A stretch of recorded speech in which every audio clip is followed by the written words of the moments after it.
All right, I'm in this 2006 Jeep Wrangler. Got towed to me, broke down at the gas station. I guess he shut it off, and then it wouldn't start back up. And he noticed something on it real quick, so I'm just gonna go ahead and turn the key on. Turn the key, nothing. And actually, what he noticed is the same thing I'm noticing right here. It says it's in reverse. I don't know if you can see that. It says it's in reverse and it's not. You can see here it's in park. And I'm moving this back and forth, there's nothing. I've actually had this issue before on some of these Jeeps, and I think it's underneath. It's probably this little plastic bushing that goes to the shifter underneath. So we'll go to there real quick and see if we can find it and find out what's going on with it.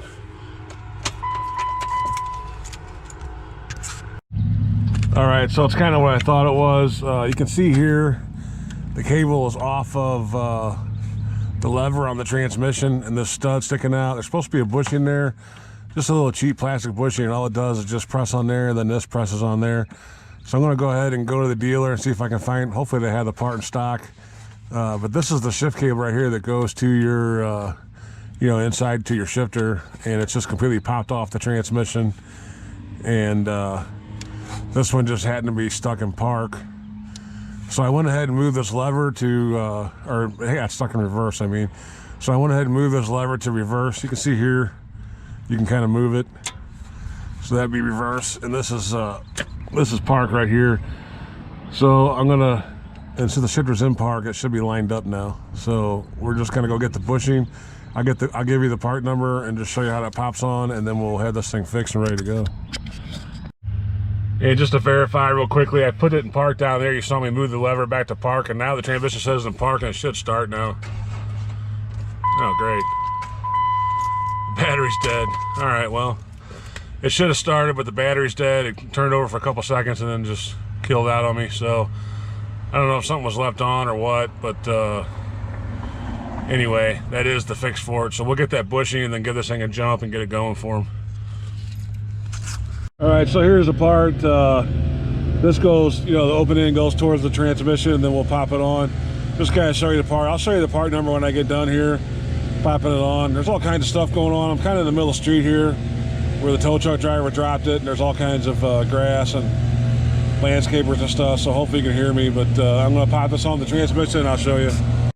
All right, I don't know if you can, hopefully you can see that. I got the bushing now on the rod, and what I did is I put the cable over it and then took the butt of a hammer and pressed it up. It was pretty hard to get on, it's a new bushing, so it's not worn out, so it gets pretty hard to press on. It won't just snap on with your fingers, probably, at least mine didn't. So I just put it on like that, kind of put it in that cable, and then I took, I'll show you what I took.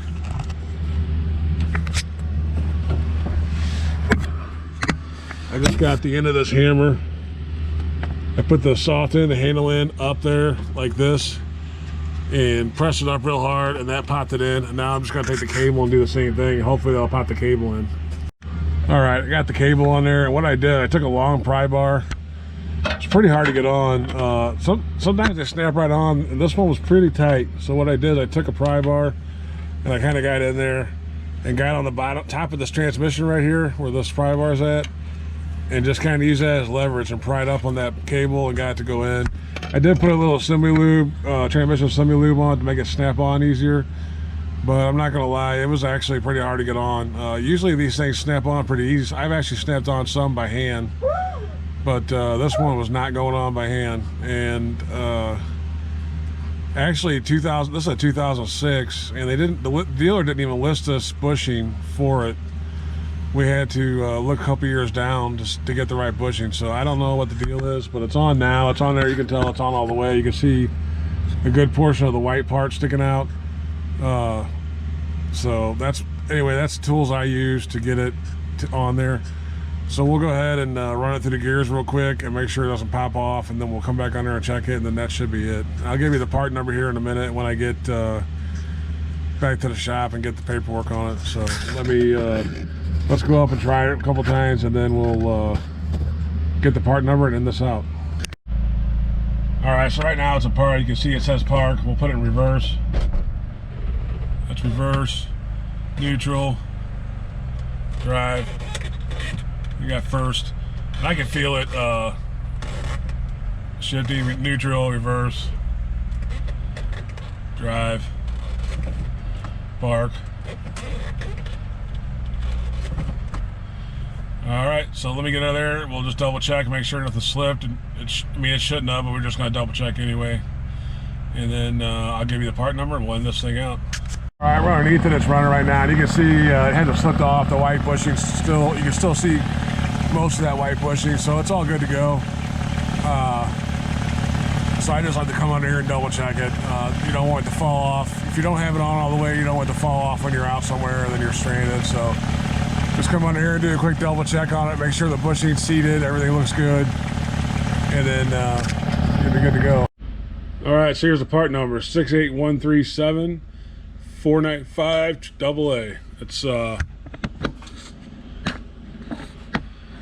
68137 495 AA, and that should be a good part number from Chrysler dealer. I just got it today, May 18, 2023, so that should be updated part number up until this point, which I don't see them do anything different with it, so that should be the right part number.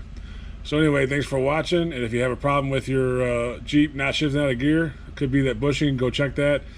It's right underneath your driver's side front wheel. Just kind of get under there and look in between the drive shaft and exhaust to kind of get up there and see it. And if your cable's popped off or whatever, then you know that's what it is. So thanks for watching. As always, God bless.